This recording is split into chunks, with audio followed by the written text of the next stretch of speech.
पा रहा है, कहीं कोरोना की वजह से नहीं हो पा रहा है, कहीं जगह मिलने में प्रॉब्लम आ रही है इसलिए प्रोग्राम नहीं हो पा रहा है।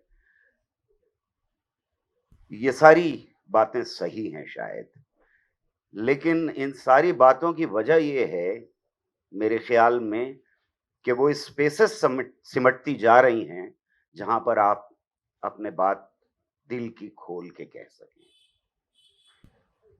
ये कहीं ज्यादा डीपर प्रॉब्लम है, मेलिस है, जिससे इस वक्त मुल्क गुजर रहा है। आप 2 दिन यहां कर पा रहे हैं, लेकिन साबिका मेरे साथ में शायद आवाज से आवाज मिलाएंगी कि ये प्रोग्राम वो लखनऊ में नहीं कर सकती। और जो लोग यहां मौजूद हैं बोलने वाले, अगर उनको बुलाना है तब तो और बहुत सारी जगहों पे नहीं किया जा सकता। ये गुजरात मॉडल है, क्योंकि सबसे पहले ये गुजरात में शुरू हुआ कि स्पेसेस खत्म कर दी जाएं।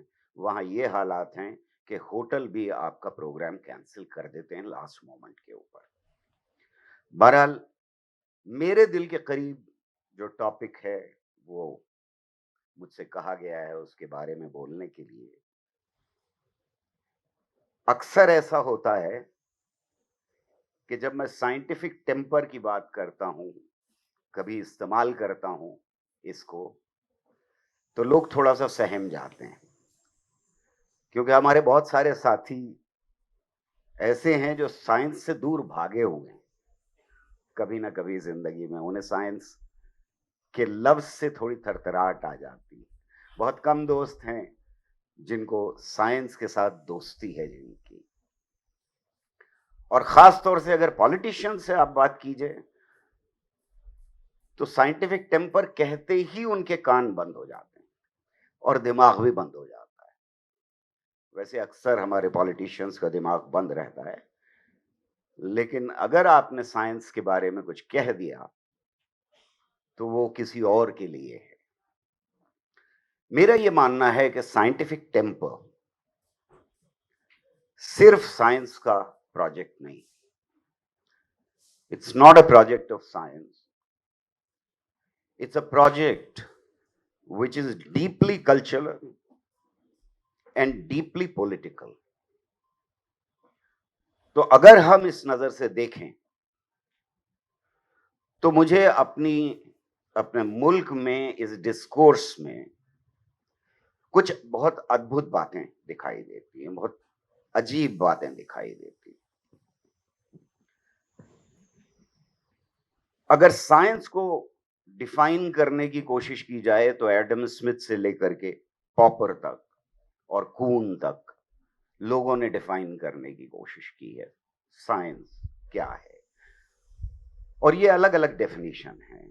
और अगर और पीछे चले जाएं तो रैशनैलिटी को लेकर के हमारे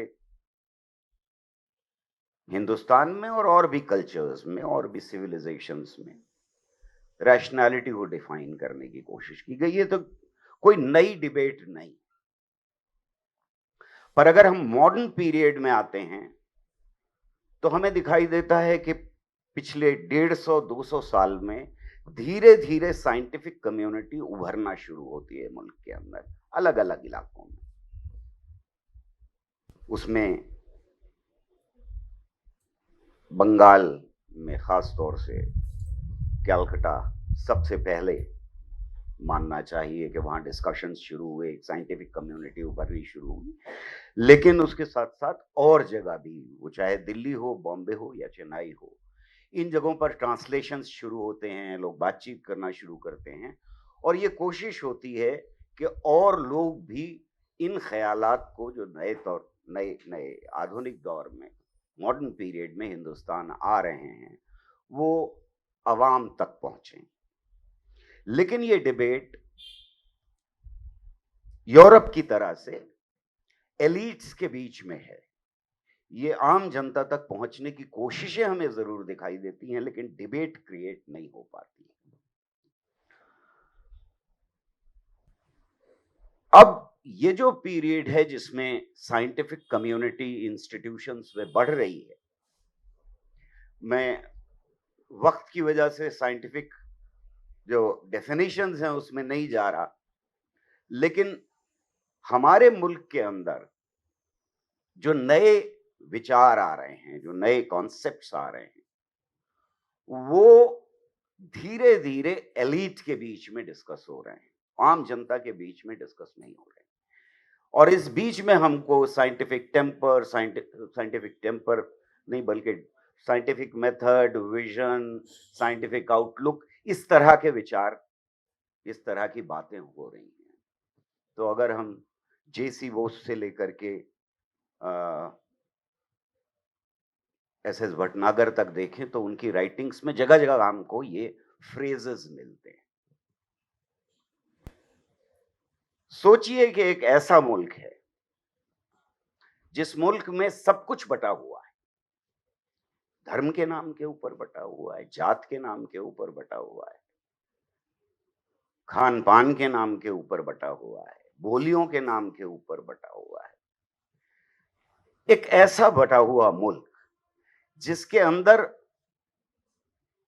इंसान बराबर नहीं हो सकता, क्योंकि ऊंची जात का ही पैदा हुआ है और नीची जात का ही है।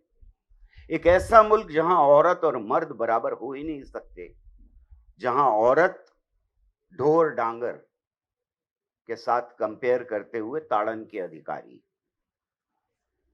जहां सबको पढ़ाई, शिक्षा, एजुकेशन का अधिकार नहीं, कुछ लोगों को अधिकार।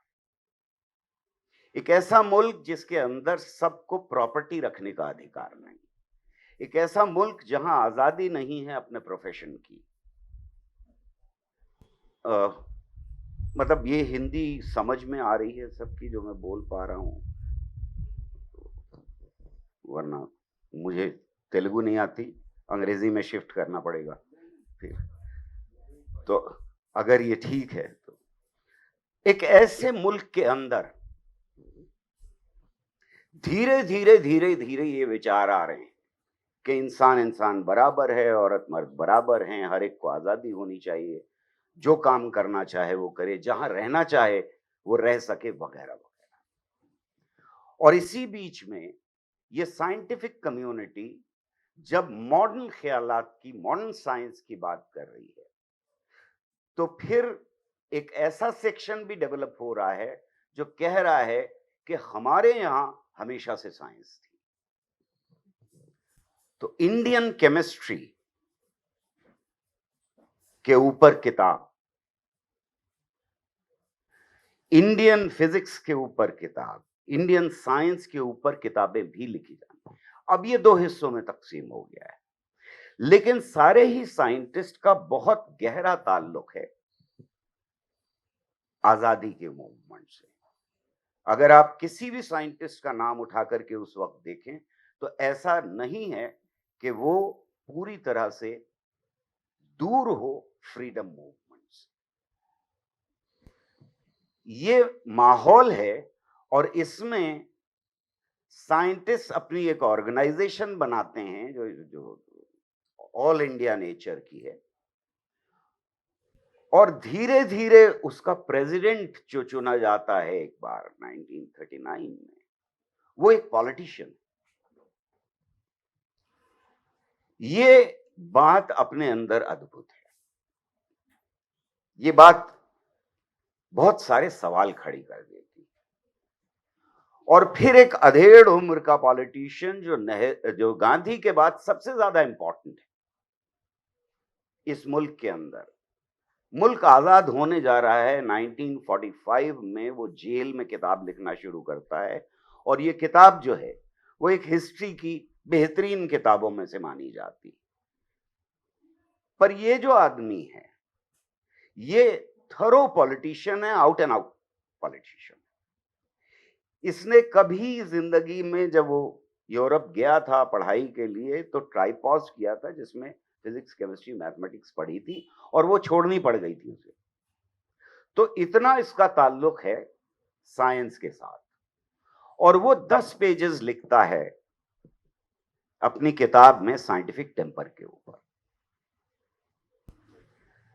इसके बावजूद कि साइंटिफिक टेम्पर का फ्रेज यूरोप के लिटरेचर में बहुत पुराना है, लेकिन वहां इस्तेमाल नहीं होता है और बहुत अलग मानों में इस्तेमाल हो रहा है। आई एम कटिंग शॉर्ट बहुत सारी चीजें वक्त की कमी की वजह से।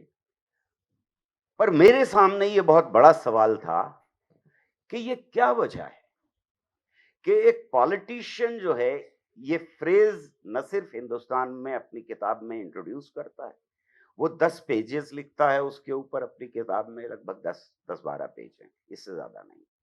और ये बहुत इंपॉर्टेंट नोशन बन जाता है जिसके अराउंड डिस्कशन शुरू हो जाता है।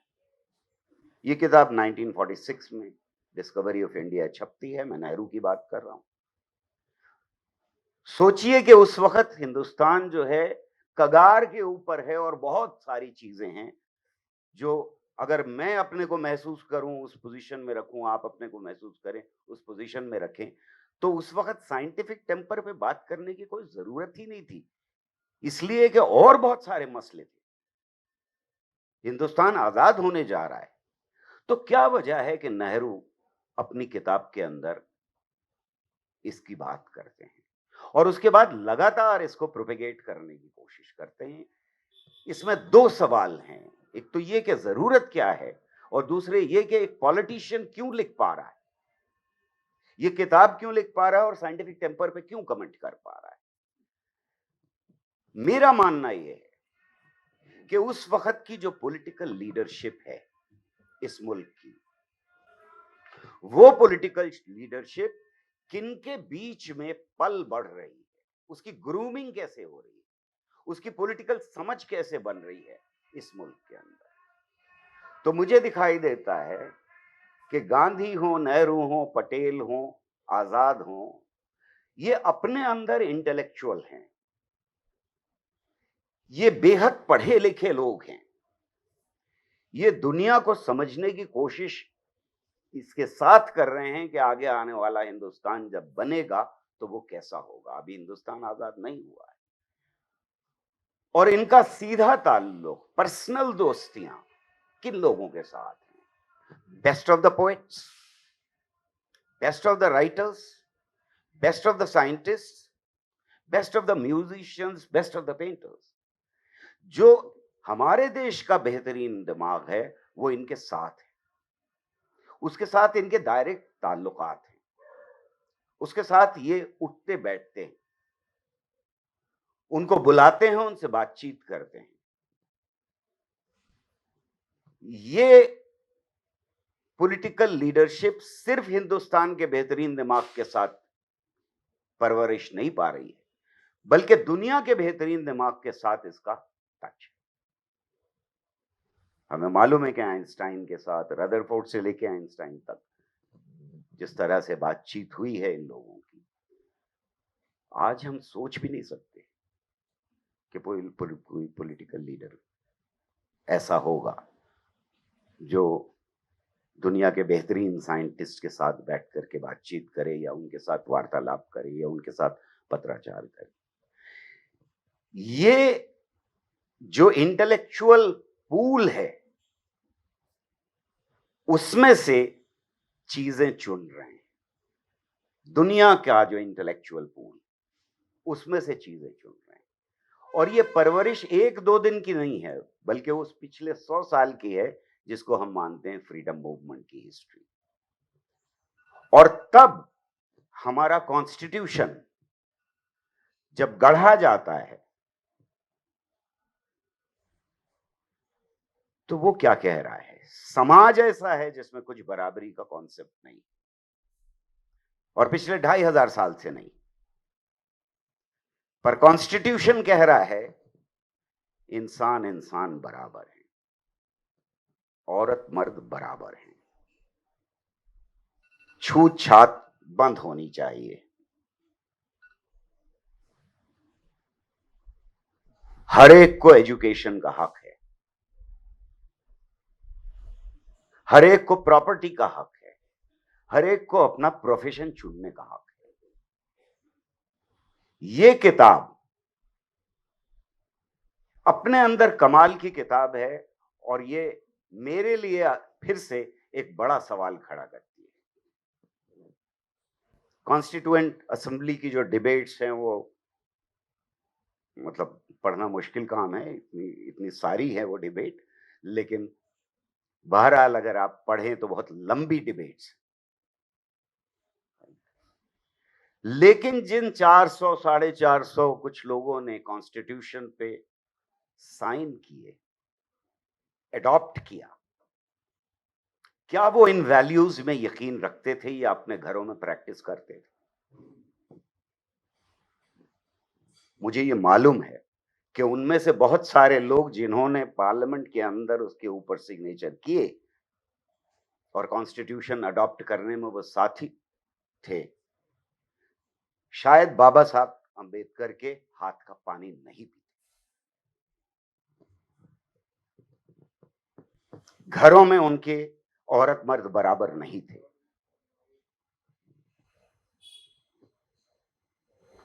उन्हें यकीन था कि हमारी जिंदगी जो है, कॉन्स्टिट्यूशन अलग है, हमारी जिंदगी वैसी है जैसी है। तो क्या वजह थी कि इस कॉन्स्टिट्यूशन के ऊपर उन्होंने साइन कर दिए? समाज तो ये कह रहा था कि कुछ भी बराबर नहीं है, इक्वालिटी का कोई चांस ही नहीं, आज भी नहीं है समाज के एक बड़े हिस्से में। तो मुझे लगता है कि इसकी वजह असल में ये थी कि उन्हें पता था कि वो कॉन्स्टिट्यूशन नहीं लिख सकते ज्यादातर लोग। लिखने के लिए ये इंटेलेक्चुअल्स हैं, ये लिख सकते हैं, ये बहुत पढ़े लिखे लोग हैं, इनकी परवरिश पढ़े लिखे लोगों के बीच में हुई है, इन्हें लिखने दो। पर उन्हें यह भी यकीन था कि परनाला वही बहेगा, थिंग्स विल नॉट चेंज। ऐसा नहीं होगा कि छूत छात खत्म हो जाए, हम प्रैक्टिस करते करते रहेंगे। ये किताब लिखनी है, लिख दो, रख दो, और फिर धीरे धीरे एक कदम दो कदम आगे बढ़ते जाते हैं।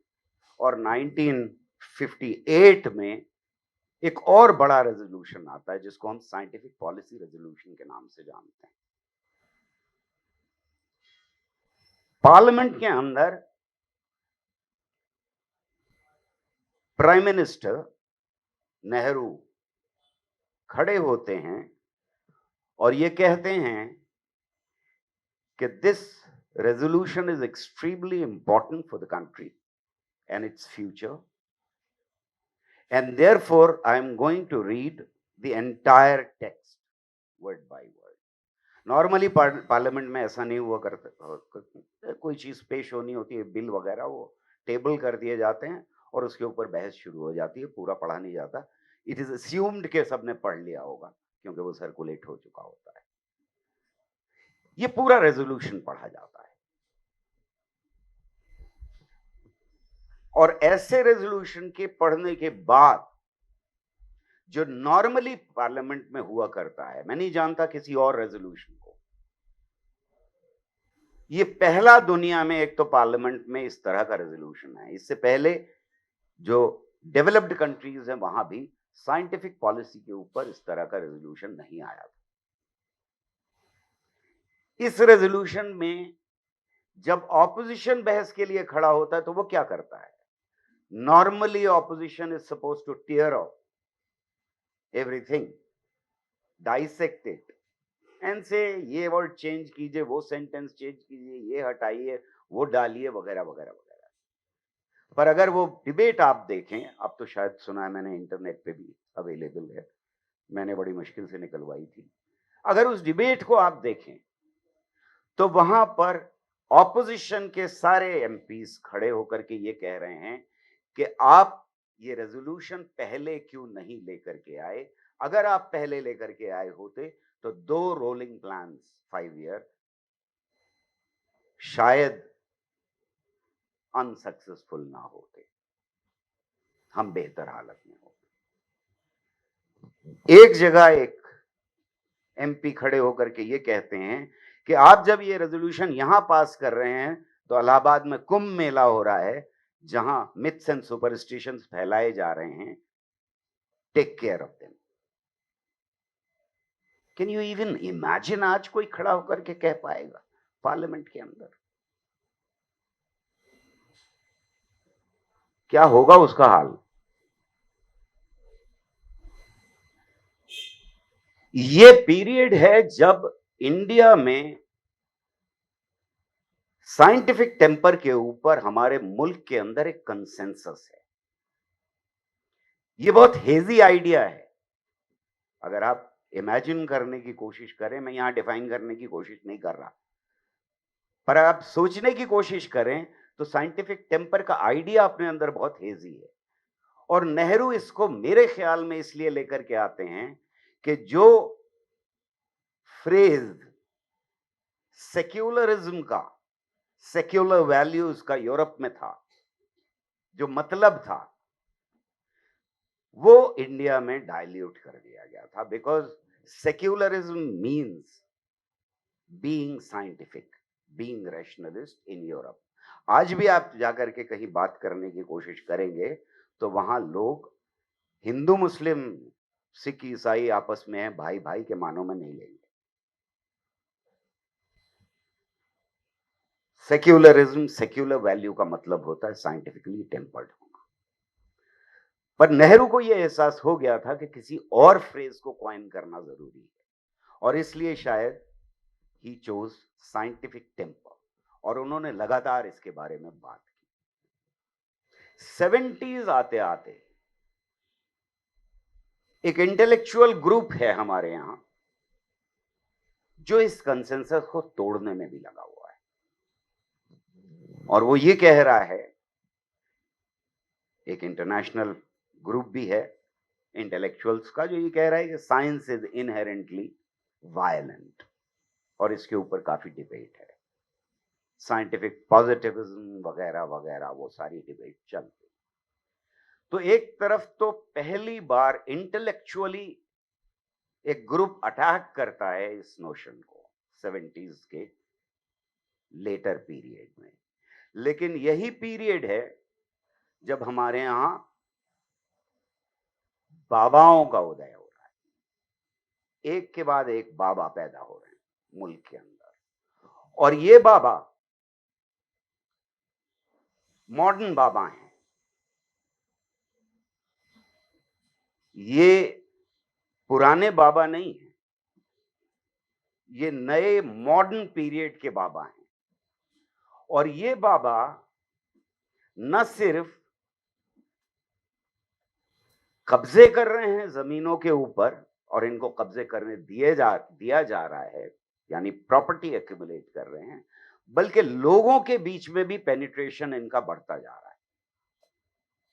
शुरुआत में एक बाबा आए थे इंदिरा गांधी वाले, जो योगा सिखाते थे कुछ टेलीविजन के ऊपर, और उसके बाद एकदम से यू सी फ्लड। बिल्कुल ऐसा लग रहा है जैसे खेती उग रही है, मतलब आपने बीज डाल दिए अलग अलग जगह, कोई यहां से उगाया, कोई वहां से उगाया, कोई वहां से उगाया। और ज्यादातर बाबाओं की अब फैक्ट्रियां हैं, और ये मॉडर्न फैक्ट्रियां हैं which churn out superstitions and myths wrapped in glossy wrappings। ये वो सुपरस्टिशन नहीं है जो सारे पुराने हों, इनमें बदलाव हैं धीरे धीरे। I am again not taking examples, पर बिल्कुल सिंपल चीजों से कि आप लौकी का जूस पीना शुरू कर दीजिए, या वो खाना शुरू कर दीजिए, मतलब 4 रुमाल खरीद लीजिए, एक अपने पास रखिए, 3 दे दीजिए, वगैरह वगैरह। एक बेचारा, उसको शुगर थी, उसको कह दिया गया खीर बना के खा लो, मरी गया बेचारा। एक council of scientific and industrial research का क्लर्क लौकी का जूस पी के मर गया एक्सेस में। यहां से लेकर के बहुत सोफिस्टिकेटेड बाबा, एक बाबा ऐसे पैदा होते हैं जो बहुत ही टेढ़े मुंह से अंग्रेजी बोलते हैं, वो बहुत इंटेलेक्चुअल दिखाई देते हैं।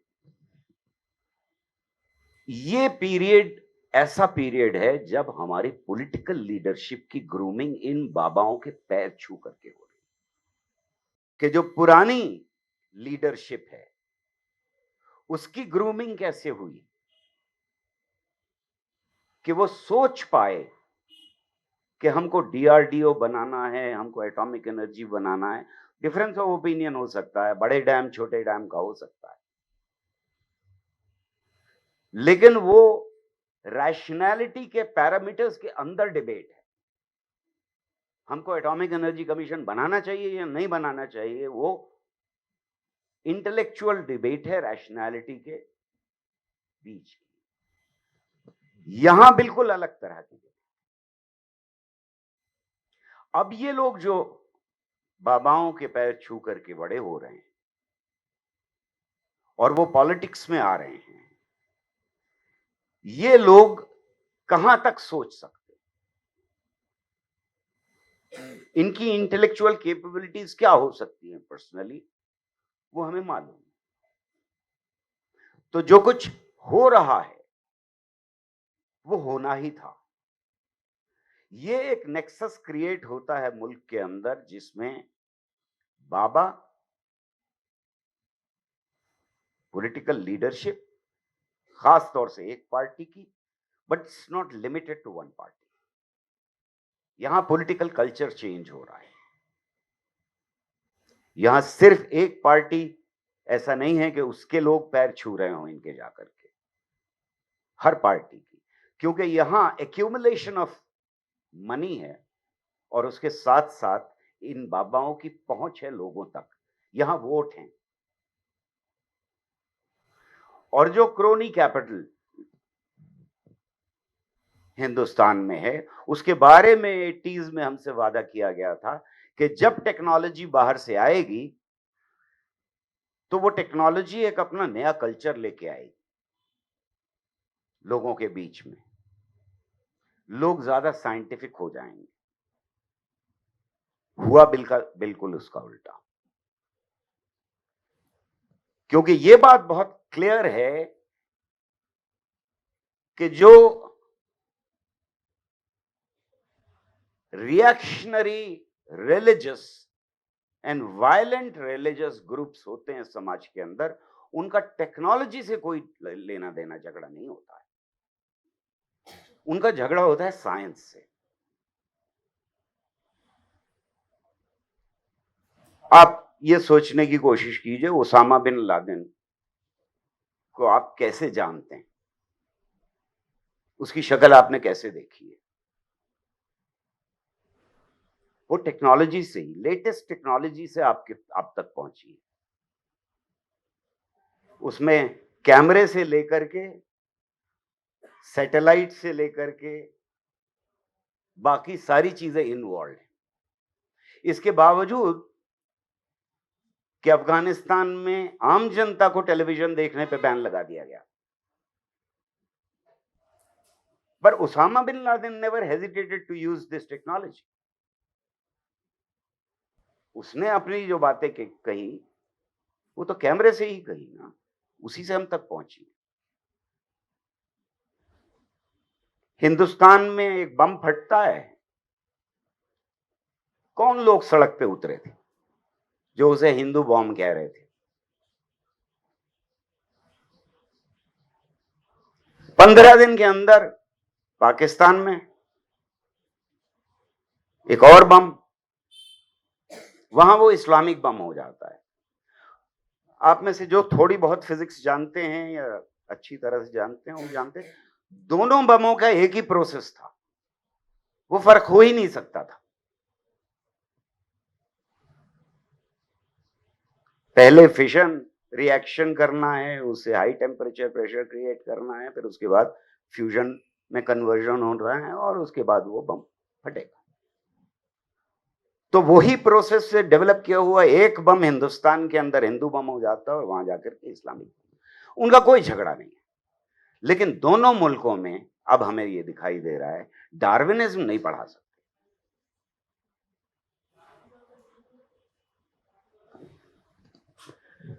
अब अगर ये लीडरशिप बाबाओं के पैर छू करके ऊपर तक पहुंची है, तो फिर प्राइम मिनिस्टर जब गद्दी संभालते हैं तो पहली कॉन्फ्रेंस में 1 महीने के अंदर अंदर बंबई में डॉक्टर्स की मीटिंग में एड्रेस करते हुए कहते हैं कि गणेश जी प्लास्टिक सर्जरी का प्रमाण है।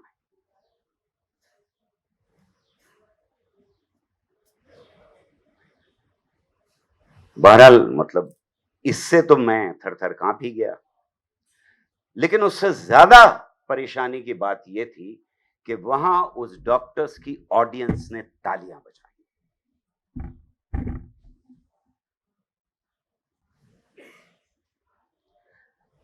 मैं जब भी ये बात किसी ऑडियंस के बीच में कहता हूं तो साबिका तो जोर से हंस रही हैं, लेकिन ज्यादातर लोगों के चेहरे पे मुस्कुराहट आ जाती है। एज अ साइंटिस्ट मैं कांप जाता हूं, क्योंकि मुझे मालूम है कि एक प्राइम मिनिस्टर था जिसने साइंटिफिक टेम्पर की जब बात की तो एक मैसेज नीचे तक गया पॉलिसी मेकर्स के पास, पॉलिसी इंप्लीमेंट करने वाले सारे स्ट्रक्चर के पास, कि आगे आने वाला हिंदुस्तान कैसा होने जा रहा है। और तब हमें पता लगता है कि एक ट्रेडिशन बन गया हमारे मुल्क के अंदर कि ऑलमोस्ट हर स्कूल, हर कॉलेज कोई साल में एक बार साइंस पे एग्जीबिशन करेगा। ये हमारे कल्चर का हिस्सा बन गया, बिल्कुल वैसे ही जैसे हमने सोचा नहीं कि क्या औरतों को वोट डालना चाहिए या नहीं डालना चाहिए। कोई स्ट्रगल नहीं करनी पड़ी,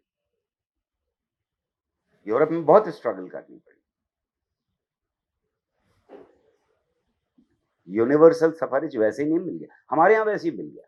उसी तरह से हमको ये कल्चर मिल गया बिकॉज पॉलिटिकल लीडरशिप ने उस तरह से सोचा था, उस तरह से लोगों को कन्विंस किया था। अब ये पॉलिटिकल लीडरशिप जो है वो खड़े होकर के कह रही है कि साइंस रखिए एक तरफ, हम कुछ भी कह सकते हैं और उसके लिए किसी एविडेंस की जरूरत नहीं। और जब ये प्राइम मिनिस्टर कह चुके होते हैं तो वो वही सिलसिला नहीं रुकता है। फिर एक चीफ मिनिस्टर कहता है कि हमारे देश में टेलीविजन और इंटरनेट था, अगर इंटरनेट था तो फिर सैटेलाइट था, और अगर सैटेलाइट था तो रॉकेट था, और अगर रॉकेट था तो मिसाइल्स थे, और अगर मिसाइल्स थे तो एटम बम भी था, और फिर हमारा एक अस्त्रालय था जो टूट के चला गया और उसका नाम ऑस्ट्रेलिया पड़ गया।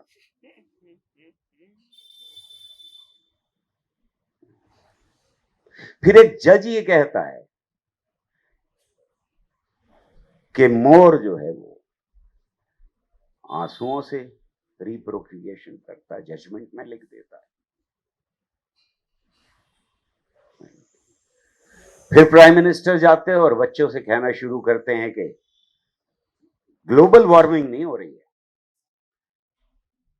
लोग बूढ़े हो जाते हैं तो उन्हें सर्दी, वो थोड़ा सा प्रोनाउंसिएशन में उनकी गड़बड़ है, उन्हें ज्यादा सर्दी और गर्मी लगने लगती है। फिर वो बच्चों को यह भी प्रवचन देता है कि जब एग्जाम में बैठो तो मुश्किल सवाल पहले किया करो। कि सारे टीचर्स बेचारे बच्चों को बताते रहते हैं कि जल्दी जल्दी पहले शुरू में कर लो, और जब वो हिंदुस्तान से बाहर जाता है तो A+B होल स्क्वायर है, A स्क्वायर है, B स्क्वायर है, इसमें ऐसा उलझ जाता है कि वो मुल्क जो लगातार फख्र कर रहा है कि हमने दुनिया को 0 दिया, पता नहीं दिया कि नहीं दिया, उसका एविडेंस नहीं मालूम, उस मुल्क का प्राइम मिनिस्टर A+B² का फॉर्मूला, A+B होल स्क्वायर का फॉर्मूला नहीं जानता है। यह कम से कम सारी दुनिया को क्लियर हो जाता है। प्राइम मिनिस्टर की कमांड के ऊपर इस देश के सारे साइंटिस्ट, क्योंकि ज्यादातर साइंटिस्ट तो गवर्नमेंट स्ट्रक्चर में ही काम करते हैं और मैथमेटिशियंस हैं, वो उनसे मालूम कर सकता है। अगर अपनी स्पीच देना ही है तो वो मालूम कर सकता है। उसकी कमांड के ऊपर सारे के सारी मिलिट्री है, वो उनसे पूछ सकता है कि मैं ये कहने जा रहा हूं, ये गलत है या सही है, कि रडार बादलों से क्या असर पड़ता है उसके ऊपर, वो छुप के जा सकते हैं और सर्जिकल स्ट्राइक कर सकते हैं या नहीं। उनकी सा और शाह में बड़ी गड़बड़ है, मेरी भी होने लगी सुन के। तो वो जो सर्जिकल स्ट्राइक है उसमें छुप के जाने की बात करता है। ये नाइव नहीं, ये जो हो रहा है प्रोसेस, ये ऐसा नहीं है कि नाइविटी हो, गलती हो गई। ये मैसेजेस हैं साइंस पॉलिसी क्रिएटर्स को, इस मुल्क के और उस पूरे स्ट्रक्चर को, कि आगे आने वाला हिंदुस्तान हमें ऐसा चाहिए।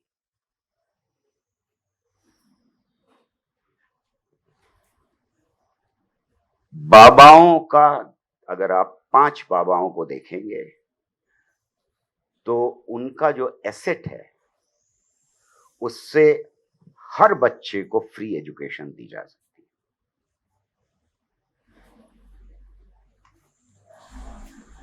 हम कहां पैसा लगा रहे हैं आज, ये बहुत क्लियर है। शुरू के आप बाबा देख लीजिए, इंटरनेट पे मौजूद है, कैलकुलेट कर लीजिए, 3.5 करोड़ के करीब बच्चे हैं 10वीं क्लास तक जो पास करते हैं।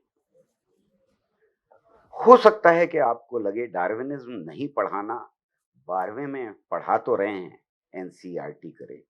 ये लास्ट आर्गुमेंट मैं आपको दे रहा हूं साइंटिफिक टेम्पर को लेकर के, इसके बाद मैं बंद करता हूं। उन्होंने बता दिया मुझको कि मेरे पास 5 मिनट हैं, मैं इससे ज्यादा बोलना भी नहीं चाहता था। अगर ज्यादातर बच्चों को इस मुल्क के आने वाले वक्तों में बाबाओं के आश्रमों में जाना है तो आप नहीं पढ़ा सकते, क्योंकि जब 12वें में पहुंचेंगे तो सिर्फ वो बच्चे जो बायोलॉजी लेंगे उनको डार्विनिज्म पढ़ाया जाएगा। और मेरे कैलकुलेशन के हिसाब से जो 3 करोड़ 80 लाख बच्चे 10वां पास करते हैं, 10वें से बाहर निकलते हैं, इसमें से कुछ गिर जाते हैं, अगर वो कैलकुलेशन किया जाए तो उनमें से सिर्फ 40 लाख के करीब बच्चे डार्विनिज्म पढ़ेंगे। बाकी को कोई एक्सपोजर जिंदगी भर डार्विनिज्म का नहीं मिलेगा। पर एक साहब ने कहा, सवाल पूछ लिया कि आप ये सब तो कह रहे हैं, ये पीरियोडिक टेबल क्यों हटा दी, उससे क्या झगड़ा था? डार्विनिज्म से तो ये झगड़ा होगा कि बाबा जी ये बता रहे कि भाई यहां से पैदा हुए, यहां से पैदा हुए, यहां से पैदा हुए, नीचे से पैदा हुए, पैरों से पैदा हुए, उसमें टकराव हो जाएगा। डार्विन कह रहे हैं कि नहीं, आप तो एक सेल से पैदा हुए। तो बाबा जी के आश्रम में अगर भेजना है तो सवाल पूछ लेगा कि भाई आप सही कह रहे हैं या डार्विन सही कह रहा है। ये पीरियोडिक टेबल का क्या मामला है? तो ये समझ लीजिए कि बाबा 5 तत्वों से सारे ब्रह्मांड को बनाते हैं। आप पीरियोडिक टेबल नहीं पढ़ा सकते। ये सोची समझी साजिश है, ये नाइव नहीं है, ये गलती नहीं हो रही है। अगर आपको ये पढ़ाना है कि 5 तत्वों से सब कुछ बना है, तो फिर पीरियोडिक टेबल कैसे पढ़ा सकते हैं आप? मेरे ख्याल में साइंटिफिक टेम्पर के ऊपर इस वक्त हमला चारों तरफ से, रैशनैलिटी के ऊपर हमला चारों तरफ से है। और मैं ये समझता हूं कि हम में से हर एक की जिम्मेदारी है कि इसके ऊपर हम आवाज उठाएं, वरना अगली नस्लें जो हैं वो अगर पाकिस्तान के रास्ते के ऊपर हम चलेंगे तो मंजिल भी वही होगी जो पाकिस्तान की है, इसलिए हमारी जिम्मेदारी कहीं ज्यादा है। Thank you. Any questions or comments? Sir, thank you very much for your presentation, sir. When it comes to the Constitution of India, and the leaders can be the one what they are doing over here nowadays. They are the one the makers of the law and the breaching of the law and the breaching of the security also. But only thing is that, but how many are being the following the Constitution, particularly from the lawyers and also the lawmakers in the both the houses of the parliament and the both houses of the states assemblies across India. But why these one? Every time the leaders have been coming and doing the changing the law. But nowadays I came to know that when the upcoming government is the central government, they want to change the constitution and as well as some sections of the law, IPC, CRPC, etc., etc. How this can be the one the public being interested into the particularly? Thank you very much.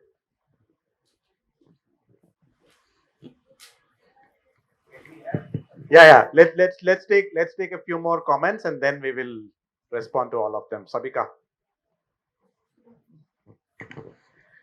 Just addition to that कि एक growth है, मतलब एक new intellectual का जो absolute rise है, जो कि अंग्रेजी बोलने वाला और बड़े बड़े इंजीनियरिंग कॉलेजेस में पढ़ने वाले लोग और उनका जो सपोर्ट है, मतलब ये जो एब्सोल्यूट टेक ओवर है खासकर इंजीनियरिंग कॉलेजेस में, जो कि ये फासीवाद जहाँ पे फैलाया जा रहा है, और मतलब साइंस और का नहीं पता, लेकिन साइंटिफिक टेम्पर, साइंस तो बहुत ज़्यादा पढ़ाई जा रही है और एक इंडस्ट्री में काम करे, फैक्ट्रियों में काम करने वाले लोग बनाए जा रहे हैं, मगर वो कैसे गढ़ है, ये साइंस की जगहें गढ़ बन जाती हैं फासीवाद और जुल्म को सपोर्ट करने वालों के लिए, खासकर इंजीनियरिंग कॉलेजेस अगर उनकी बात की जाए। हेलो सर, आपने कहा था कि जब नेहरू थे तो जब तो बिगनिंग ऑफ एरा था ना, जब पीपल उतने मैच्योर नहीं थे और मीन्स ऑफ कम्युनिकेशन भी उतना नहीं था। फिर अब जब पीएम, अब के जो पीएम है, अगर कोई बाबाकान नहीं गया तो वो जंग कैसे जीते? अगर वो बाबाकान जाएंगे तो पीएम बनेंगे ना। तो लोगों की सोच ये है कि if you want to get larger majority then you can win now. If you go to scientist you can't be a PM, right? Because of today's generation. So बाबाकान जाने के लिए ज़रूरी है कि पावर में आना है। आजकल अपने स्टेट में भी देख लीजिए कि हर कोई अलग अलग कम्युनिटी को टारगेट करके ही कुछ मेजॉरिटी और पावर हासिल कर रहा है। Thank you. Actually, I just want to add one comment to what Sabika said and what this gentleman has just said, which is that one of the things that we learned in the immediate aftermath of the Gujarat incidents of 2002, when we were looking at all the documents of various kinds of mobilizations, was that students in American universities were being advised, Indian Hindu students, to form cultural councils, to call Hindu Students' Councils, but told very specifically, do not go for advisors from the social sciences departments. Look for your advisors in the engineering and natural sciences departments. So there is some way in which the whole enterprise of science has actually become a very close ally of a particular kind of politics. So how did that actually happen? Is it because of something that the world of science, the method of science, that is missing, or is it something else? I mean, is it basically a question of is a problem with science?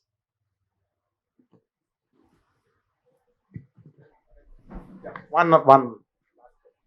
This is the last comment. We're going to close this. After this, we can continue during lunch. So, thank you very much for this very insightful session. Actually, my question is an extension to what Anant has said. when I look at the current situation where we are questioning science for its rigidity and its empiricity, is there a problem with our society which does not want to accept truth and is looking at shortcuts to create a make believe world, which is making sure that falsity and the opposite of what we all understand as terminology that has been established by scientific thinking has become the norm. And that is why we see these charlatans taking over. Is there an issue over there? That means, is there a via media to be created? बीच का रास्ता जो हम बोलते हैं, that has to bring and bridge both the sides and then come for a new normal.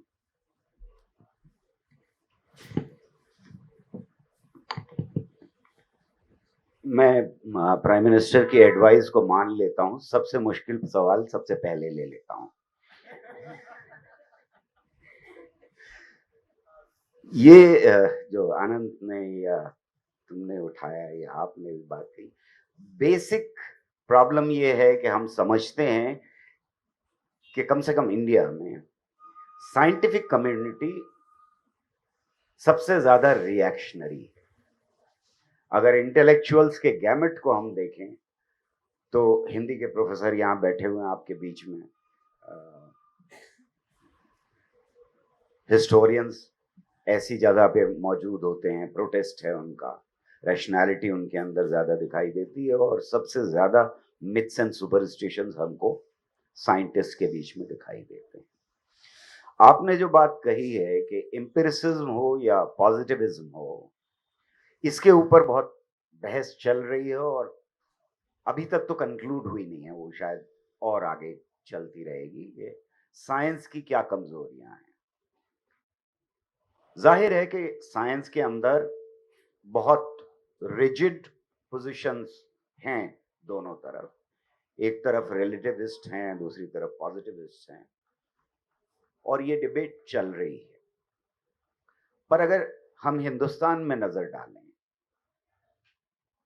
तो हमें जो कुछ मैनहट्टन प्रोजेक्ट के बाद शुरू होता है, साइंस के नेचर में जो चेंज आता है, वो हमें हिंदुस्तान में पूरी तरह से मैच्योर तरीके से दिखाई देता है, जिसका मतलब यह है कि scientific community outside the structure of the government doesn't operate now. ज्यादातर साइंटिस्ट जो हैं वो नौकरी कर रहे हैं और बड़े इंस्टीट्यूशंस में नौकरी कर रहे हैं। वो सुबह जाते हैं, वहां अपने एक्सपेरिमेंट्स करते हैं, पेपर लिखने की बात करते हैं, शाम को बाहर निकलते हैं, घर आ जाते हैं, और घर के ऊपर वो सब कुछ शुरू हो जाता है। पीसी रे की भी बेचारे की यही बिपता थी, और उन्होंने लिखा भी है एक जगह कि मैं सारे साइंस के, फिजिक्स के स्टूडेंट्स को जब ये बताता हूँ कि राहु केतु कुछ नहीं होता तो मेरी बात मान लेते हैं और वो समझ लेते हैं और लिखते भी ठीक हैं, आंसर भी ठीक है। लेकिन जिस दिन इक्लिप्स होता है उस दिन वो खाना पीना छोड़ देते हैं, ये करते हैं। तो ये चिंता कोई बहुत नई नहीं है मेरे ख्याल में। यहाँ इस शहर में भी और बेंगलोर में भी एक जमाना ऐसा था कि इक्लिप्स के वक्त के ऊपर साइंटिस्ट अपने इंस्ट्रूमेंट छोड़ के नीचे आकर के व्रत रख लेते थे, बाहर नहीं निकलते। और ये बहुत पुराना जमाना नहीं है, 20 साल 25 साल 30 साल की बात कर रहा हूं। मेरा मानना यह है कि जिस तरह से हमारे यहाँ खास तौर से साइंस पढ़ाई जाती है, वो इसके बहुत ज्यादा चांसेस हैं कि वो मुरली मनोहर जोशी पैदा करे, एक ऐसा मिनिस्टर पैदा करें जो हिंदुस्तान को हमेशा के लिए एस्ट्रोलॉजी देकर के चला जाए। रास्ते ही बंद कर दिया अब यूनिवर्सिटी में पढ़ाई जाए। तो साइंस का सीधा ताल्लुक साइंटिफिक टेम्पर से नहीं। इसीलिए मैंने कहा कि साइंस के कंक्लूजन्स तो जरूरी है ही। जो नेहरू ने कहा है कि whatever you do within 4 walls of the laboratory, its application outside the 4 walls is scientific temper.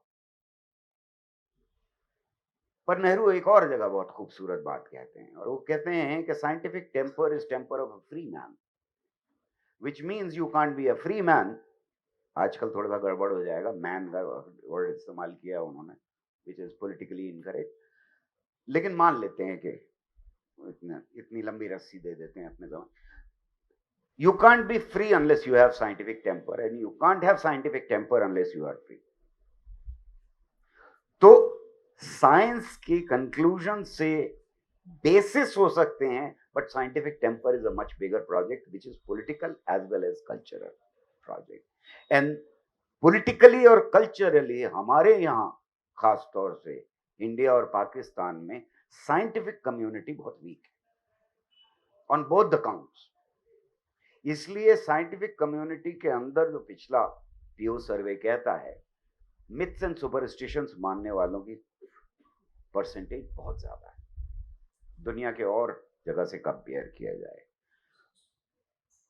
और क्योंकि ये पॉलिटिकल और कल्चरल प्रोजेक्ट है, इसलिए हमें ये दिखाई देता है कि बाकी जो सॉफ्ट साइंसेस अगर आप कहें उनको, उनमें कहीं ज्यादा साइंटिफिक टेम्पर हमको दिखाई देता है. इसलिए सोशल साइंस में, पॉलिटिकल साइंस में, हिस्ट्री में, वहां पर आपको लोग ज्यादा दिखाई देते हैं, बिकॉज उनका एक्सपोजर साइंस के साथ साथ, जितनी भी साइंस पढ़ी है उसके साथ साथ कहीं ज्यादा और चीजों में, कल्चर और पॉलिटिक्स में होता है. इस सिचुएशन को बदलना आसान काम नहीं होगा. I don't know whether I have answered the question और नॉट, पर ये बहुत मुश्किल प्रोजेक्ट है. उसके बावजूद कुछ साइंटिस्ट जो बहुत I think those who are first rate scientist, और हमारे दोस्त जोशी तो दो तरह के साइंटिस्टों की बात करते हैं. एक वो जो नॉर्मल साइंस करते रहते हैं, नौकरी करते रहते हैं, और दूसरे वो जो एक्सेल करने की कोशिश करते हैं, कुछ नया करने की कोशिश करते हैं. जो नया करने की कोशिश करते हैं, जो एक्सेलेंट साइंटिस्ट हैं, वो डेफिनेटली ज्यादातर उनमें से साइंटिफिक टेम्पर के साथ हमें खड़े दिखाई देते हैं. इसीलिए पहली बार जब मिनिस्टर ने ये कहा था कि मेरे पूर्वजों ने बंदर को आदमी बनते नहीं देखा है, इसलिए करिकुलम में से हटा देना चाहिए, उस वक्त वो सारी साइंटिफिक कम्युनिटी बहुत स्ट्रांगली उसने रिएक्ट किया था. और तीनों एकेडमीज ने, पहली बार हिस्ट्री में, 100 साल की हिस्ट्री में, तीनों एकेडमीज ने उस मिनिस्टर के खिलाफ स्टेटमेंट दिया था. वो मिनिस्टर भी हटा दिए गए, डार्विनिज्म भी हटा दिया गया. रिजल्ट ये हुआ. जहां तक इलेक्शन जीतने का सवाल है, आज की सिचुएशन, आज का हिंदुस्तान ऐसा हिंदुस्तान है जिसमें ऐसी सोशल इंजीनियरिंग हो रही है जो बहुत तेजी के साथ एक चर्निंग पैदा कर रही है. वो सेक्शंस जो सुपरस्टिशियस हैं, रिलीजन को इस्तेमाल कर रहे हैं और वायलेंट हैं, उनके लिए ये बहुत आसान है कि बाबाओं के साथ एक नेक्सस बना करके इलेक्शन जीता जाए. हरियाणा में हमको ये सबसे ज्यादा ब्लेटेंटली दिखाई दिया. वो जो बाबा हैं, उनके अरेस्ट होने से एक दिन पहले पूरी कैबिनेट गई थी उनके पास, उनके आश्रम में. तो ये जो नेक्सस है, उसको तोड़ना अभी बहुत मुश्किल काम है, क्योंकि इसकी एक्सेप्टेंस और पार्टीज में, पॉलिटिकल पार्टीज के अंदर भी है. सिर्फ आप बीजेपी को ब्लेम नहीं कर सकते. कांग्रेस के अंदर बहुत सारा ऐसा टॉप लीडरशिप में ऐसे लोग मौजूद हैं जो इन बाबाओं के साथ कॉम्प्रोमाइज करने को तैयार हैं. और पॉलिटिकल पार्टीज में भी बहुत सारे लोग कल्चर के नाम पे, इसके नाम पे, उसके नाम पे. और ये प्रोसेस हम पाकिस्तान में देख चुके हैं. वहां एग्जैक्टली यही सब कुछ हुआ. कल्चर का नाम दे करके, रिलीजन का नाम दे करके, वगैरह वगैरह, मुल्लाओं के हाथ में दे दिया गया था. यहाँ बाबाओं के हाथ में जा रहा है. तो आप बिल्कुल सही कह रहे हैं कि आज प्राइम मिनिस्टर बनना है अगर किसी को, तो उन्हें आसान रास्ता ये दिखाई देता है. पर ये मत भूलिए कि तेलंगाना में वो लोग जीते हैं जिन्होंने बाबाओं का नाम लेकर के इलेक्शन नहीं लड़ा, और बाकी भी जहां हारे भी हैं ऑलमोस्ट बराबर की जनता उनके साथ। मेरे सारे पिछले 30 साल के कुंभ मेले के जो सर्वे हैं वो ये बताते हैं कि हिंदुस्तान की जनता को साइंटिस्ट में और साइंस में दोनों में बहुत यकीन है और बहुत इज्जत है। इसका मतलब ये नहीं है कि उन बाबाओं की इज्जत नहीं करते हो, पर साइंस का नाम आते ही, साइंटिस्ट का नाम आते ही उनके लिए इज्जत है, उन पे यकीन है। और इसलिए हमको कोरोना में लगातार इसके बावजूद के लोग कह रहे थे कि अगर आप गाय के पेशाब से नहा लीजिए तो आप कोरोना से बच जाएंगे। ये प्रोपेगेट करने के बावजूद मुझे कम से कम हिंदुस्तान के किसी मॉल में, किसी जगह, किसी के घर में कहीं गौमूत्र की शीशी नहीं दिखाई दी रखी हुई कि वो सैनिटाइजर की तरह से यूज हो रही है। जो साइंटिस्ट ने कहा सैनिटाइजर ये होना चाहिए 70% उसमें अल्कोहल हो और 30% पानी, वही इस्तेमाल किया गया। कहीं भी गौमूत्र का इस्तेमाल होता हुआ नहीं दिखाई दिया। हो सकता है अगर लोगों को अगर यकीन होता उसके ऊपर तो सब गौमूत्र की शीशियां लिए घूम रहे होते पूरे मुल्क के अंदर, पॉसिबिलिटी थी एक। तो मैं समझता हूं कि वो पॉलिटिक्स जो है वो एक तरह की पॉलिटिक्स है, दूसरी पॉलिटिक्स भी जीत सकती है। जहां तक कॉन्स्टिट्यूशन ऑफ इंडिया का सवाल है, मैंने पहले ही कहा था कि साहब उन लोगों का ख्याल ही यही था कि ये किताब है, पागलों ने लिखी है, ये बेवकूफ लोग हैं, ये अच्छी अंग्रेजी लिखते हैं, लिख लेने दो, पढ़ी रहेगी। लेकिन उसी कॉन्स्टिट्यूशन ने लगातार एसर्ट किया है अपने को। कहीं एक औरत खड़ी हो गई, कहीं एक लड़की खड़ी हो गई और कहा कॉन्स्टिट्यूशन मेरी मांग है कॉन्स्टिट्यूशन से, और वो जीती। कहीं कोई एक दलित खड़ा हो गया और उसने कहा कि ये मेरा हक है, कॉन्स्टिट्यूशन दे रहा है। ये प्रोसेस इस बीच में तेज हुआ है 70s के बाद। हक की मांग भी तेज हुई है। जहां हक को दबाने की कोशिश की जा रही है इस मुल्क के अंदर, वहां हक मांगने की भी जो प्रोसेस है वो बहुत तेज हुआ है। और इसलिए ये छटपटाहट है, इसलिए ये जो सोशल इंजीनियरिंग इस वक्त हो रही है वो एक हिस्टोरिकल मोमेंट के ऊपर हो रही है। जाहिर है कि उसका सबसे ज्यादा इस्तेमाल भारतीय जनता पार्टी ने किया है, और हमें मालूम है कि कुछ हो रहा है इस मुल्क के अंदर वो क्या है हमारे सामने, पर इट्स अ पॉलिटिकल प्रोजेक्ट। और इसलिए हमें ये मानना पड़ेगा कि हमारे सारे एक्शन भी पॉलिटिकल ही होने पड़ेंगे, हम इससे बच नहीं सकते। और क्या नाम है उस पोएट का, बर्तोल्ट ब्रेख्त का,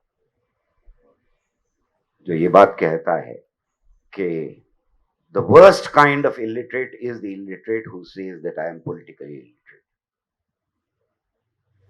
मैं ये मानता हूँ। Thank you, Gawar Saab.